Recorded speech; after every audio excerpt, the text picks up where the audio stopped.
Hello good morning guys. ഇന്നത്തെ ചെമ്പനീർപ്പൂവിൻ്റെ കഥ കേൾക്കണ്ടേ? ഇന്നത്തെ ചെമ്പനീർപ്പൂവിൽ ബിരിയാണി കഴിക്കലൊക്കെ കഴിഞ്ഞിട്ട് ശ്രുതി റൂമിലെത്തി ഉറങ്ങാൻ കിടക്കുന്ന സമയത്ത് ചന്ദ്രമതി വന്ന് ശ്രുതിയോട് ഷൗട്ട് ചെയ്യണു, എന്താ നിൻ്റെ അച്ഛൻ വരും പറഞ്ഞിട്ട് വരാഞ്ഞ്, നീ എല്ലാവരും പറ്റിക്കുന്ന പോലെ ചന്ദ്രമതിയെ പറ്റിക്കണ്ട, ഇനി നിൻ്റെ അച്ഛൻ ഇവിടെ വന്നില്ല എന്നുണ്ടെങ്കിൽ നിന്നെ ഇവിടെ നിർത്തണ്ടേ എന്നുള്ള കാര്യം കൂടി എനിക്ക് തീരുമാനിക്കേണ്ടി വരും എന്ന് പറഞ്ഞിട്ട് ചന്ദ്രമതി ശ്രുതിയോട് ഷൗട്ട് ചെയ്യണു. ശ്രുതിയോട് പോലും ചോദിക്കാതെ ഞാൻ നിന്നെ ഇവിടെ നിന്ന് ഇറക്കി വിടും പറയാണ്. അങ്ങനെ ശ്രുതിയൊക്കെ കുഴഞ്ഞിട്ടിരിക്കുന്നു, എന്താ ചെയ്യേണ്ടതെന്ന് അറിയാതെ. അപ്പുറത്തെ രേവതിയുടെ റൂമിൽ രേവതി സച്ചിയും കൂടിയിട്ട് ബിരിയാണീനെ പറ്റി ചർച്ച ചെയ്യുന്നു.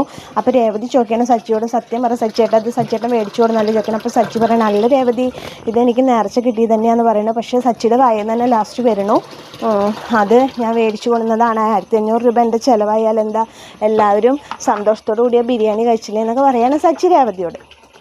അപ്പോൾ രേവതി പറയുന്നു, നിങ്ങളൊരു വെറൈറ്റി മനുഷ്യനാണ്, എല്ലാവരും ആരെങ്കിലും നിങ്ങളെ വെറുത്താലും നിങ്ങൾക്ക് അവരെ സ്നേഹിക്കാൻ മാത്രമേ പറ്റുള്ളൂ, എനിക്ക് നിങ്ങളോടുള്ള സ്നേഹം കൂടിക്കൂടി വരികയാണ് ഓരോ ദിവസം കഴിയുന്നോറും എന്ന് പറയുമ്പോൾ സച്ചി പറയുന്നു, സ്നേഹിക്കുന്നത് ഇങ്ങനെയല്ല കാണിക്കാനായിട്ട് രേവതിയുടെ അടുത്തേക്ക് നീങ്ങിയിരിക്കുന്നു.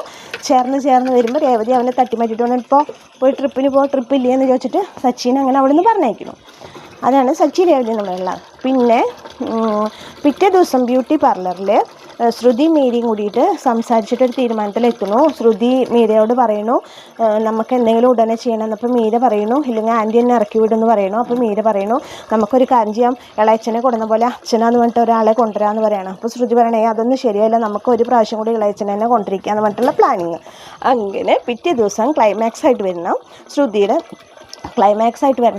ഇളയച്ചൻ ഒരു കറുപ്പ് കാറിൽ ചന്ദ്രോദയത്തിൻ്റെ മുമ്പിൽ വന്ന് ഇറങ്ങുന്ന സമയത്താണ് ക്ലൈമാക്സ് ആയിട്ട് വരുന്നത്. ആ ബീരാനിക്ക് വന്നു, ബീരാനിക്കയുടെ ഷൂവൊക്കെ സിറ്റൗട്ടിൽ ഇരുന്നപ്പോൾ ടേബറിന് മുറ്റത്തേക്കൊക്കെ വലിച്ചെറിഞ്ഞു, സിനിമ സ്റ്റൈലിൽ കോളിംഗ് ബെല്ലൊക്കെ അടിച്ച് ചന്ദ്രമതി വന്ന് വാതിൽ തുറക്കണു.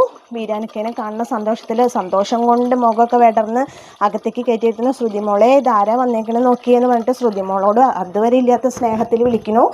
അങ്ങനത്തെ ആ ഒരു സിറ്റുവേഷനിൽ ഈ ബീരാനിക്കേനെ കാണുമ്പോൾ സച്ചി രേവതിയും കൂടിയിട്ട് അന്തം വിട്ട് നിൽക്കണം, ഇവരെന്താ ഈ സമയത്ത് ഇവിടെ എന്നൊക്കെ ചോദിച്ചിട്ട് അന്തം വിട്ട് നിൽക്കുന്ന സമയത്താണ് ഇന്നത്തെ ചെമ്പനീർ പൂവിൻ്റെ ക്ലൈമാക്സ് വരുന്നത്. അപ്പോൾ ബാക്കിയുള്ള കഥ നാളെ കാണാം.